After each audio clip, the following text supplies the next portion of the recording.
In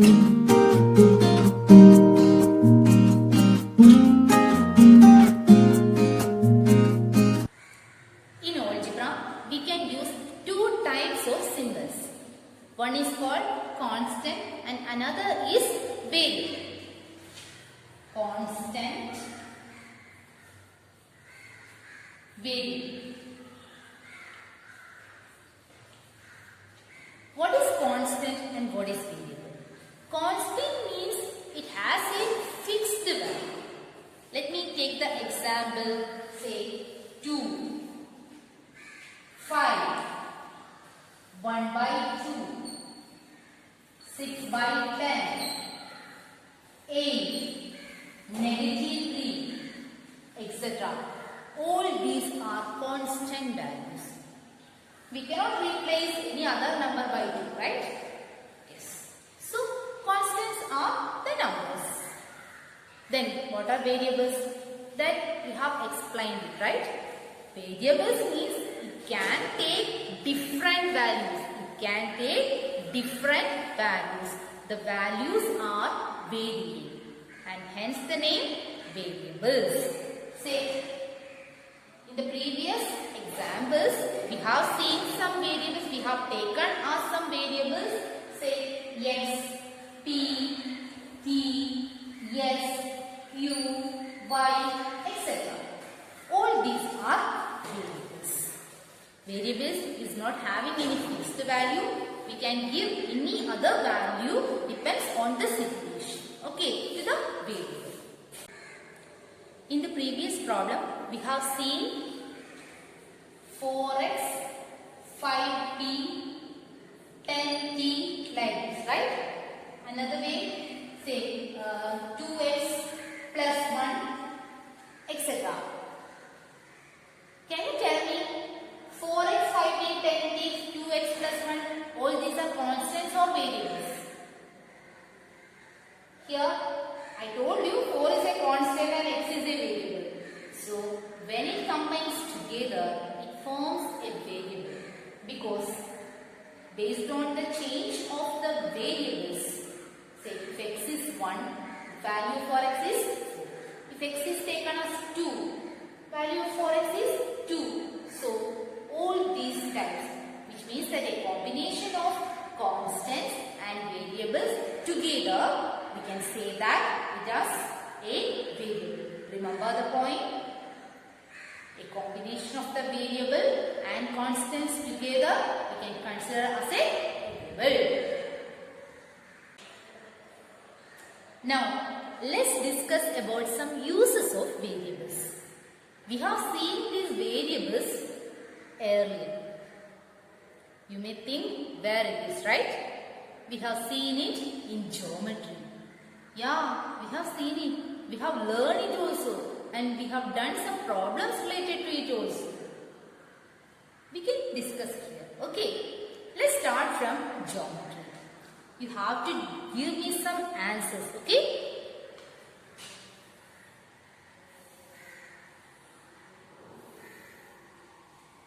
It is a square and we are going to find the perimeter of the square.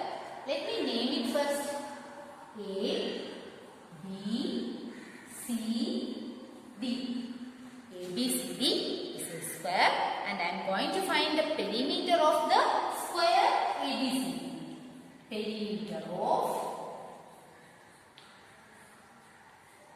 square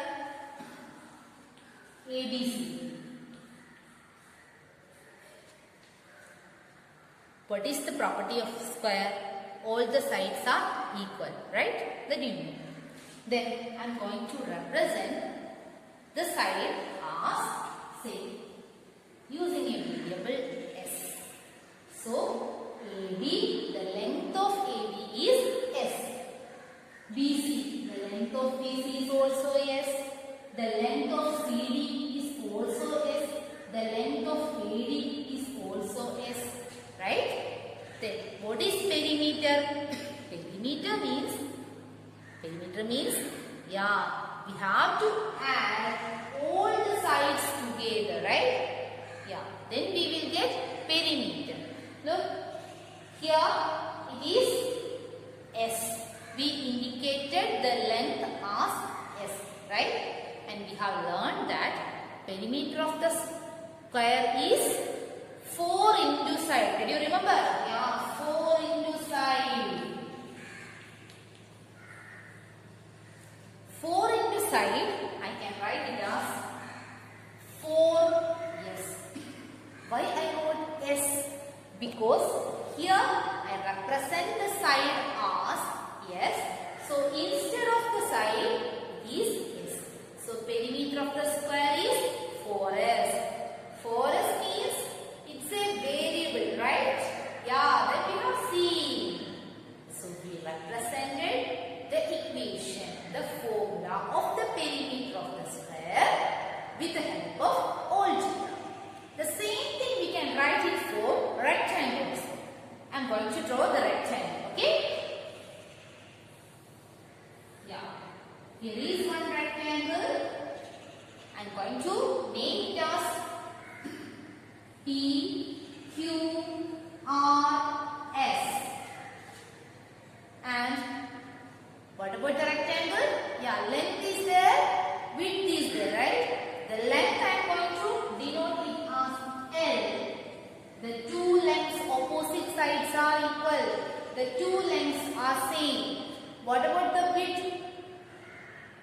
Yeah, or breadth. Okay, breadth B. What about the perimeter of the rectangle? That also we have learned. Perimeter of the rectangle is, tell me, correct, 2 times length plus breadth. Length plus breadth is inside the bracket. So, perimeter of the rectangle. Perimeter of the rectangle equal to 2 times inside the bracket length plus breadth. Length plus breadth. I am writing it as 2 times instead of length. I am writing L and breadth is B. So, perimeter of the rectangle is 2 times L plus B. So, perimeter of the rectangle we express in terms of the variables with the help of algebra. Let's see one more example from geometry. Here, one rectangle PQRS. PQRS, the length and breadth are written here. How can I find the area of the rectangle? Area of the rectangle is length times breadth, right? Length times breadth. And I can rewrite this one as L into B. So, area of the rectangle is L into B. L and B are variables. Let's explain the use of variables by taking some examples from arithmetic. Okay? Here, I am taking the first rule, commutative property. Did you remember what is commutative property? Here I am taking commutative property of addition. Yeah. I will help you to remember commutative property. Commutative property means when you are adding any two numbers in any order, the sum is not going to change. Yes. I am adding 8 plus 2. What is 8 plus 2? It is 10. Let me change the numbers like 2 plus 8. The answer is again 10 itself. So there is no change of the sum. If you change the place. So 2 plus 8 equal to 8 plus 2. This is the commutative property of addition of whole numbers. We can represent this commutative property using any of the variables. Say, I am taking two variables x and y. Let x and y be any of the whole numbers. Okay. So, When I add in x plus y, it is same as y plus x. I just represented what written here using numbers. Here I wrote using variables. There is no change. Look, here I explained the thing using the numbers. So it is clear for you, right? 2 plus 8 is 10, 8 plus 2 is 10, 2 plus 8 equal to 8 plus 2. The same thing if I have taken x to variables x and y. Let x is equal to say 6, y is equal to say 10. Then x plus y. What is x plus y? It is 6 plus 10 equal to 16. I am going to add y plus x. Y plus x equal to 10 plus 6 equal to 16. So the answer is not going to change. We just change the place x plus y and y plus x. So x plus y is equal to y plus x. What we have done actually, we just represented the thing what we know, the commutative property we have learned earlier in terms of some variables, right?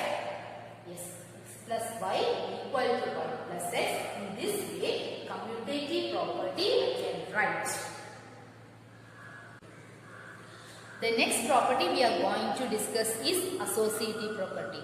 What is associative property? When you are considering any two numbers, it is commutativity. If there is more than two numbers, we will use the property associative. Let me give you example. 1 plus 2 plus 3. You can add this number 1 plus 2 plus 3 in any way. You will get the same answer, correct? I am going to add like this. 1 plus 2, 3. 3 plus 3, 6. Let me add in this way. 1 plus 2 plus 5. 2 plus 5 is 5. 1 plus 5 is 6. 2 plus 3 plus 1.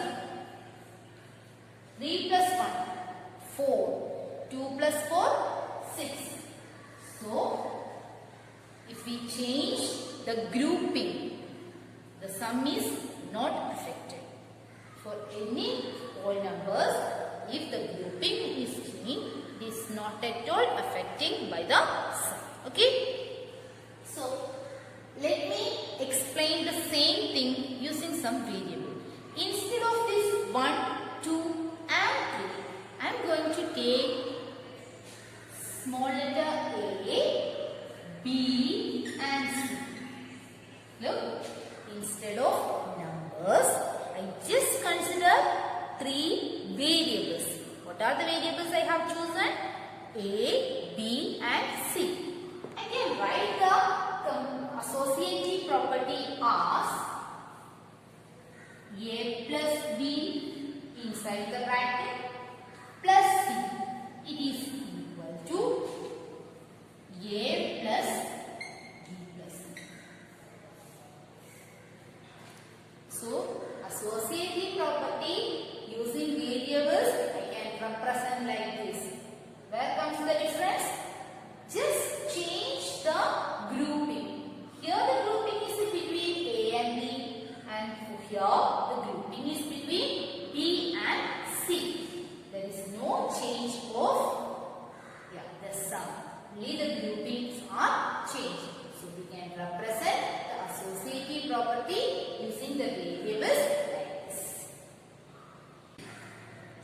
We just discussed the commutative property and associative property of the whole numbers, of the addition of whole numbers. We represented it in terms of variables. The same thing we can do it for multiplication also. The commutative property and the associative property of multiplication of whole numbers also you can represent using any of the variables. Please do it as a homework. Okay. Then we are going to explain the distributive property. What is distributive property? Here I am going to consider the distributive property of multiplication over addition. Let's do it. I am going to take one example. Okay. 2 times 3 plus 5. As the name suggests, distributive property means distributing. It is distributing. 2 is distributing among 3 and 5. 2 is distributing among 3 and 5. So, we can rewrite this one as bracket is going to change. Did you remember? 2 and 3 together, in between that will come the product, the multiplication symbol. 2 times 3. After 3 you can see a plus sum, right? So there will be a plus.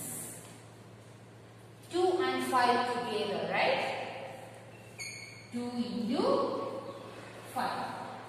So the distributive property is 2 times 3 plus 2 times 5. Then you know the same thing we can represent using variables. Here I am going to choose the variables P, Q and R. P times Q plus R, it is equal to P is distributing over Q and R. I can rewrite it as P times Q plus P times R. So, we represent the distributive property of multiplication over addition using some variables.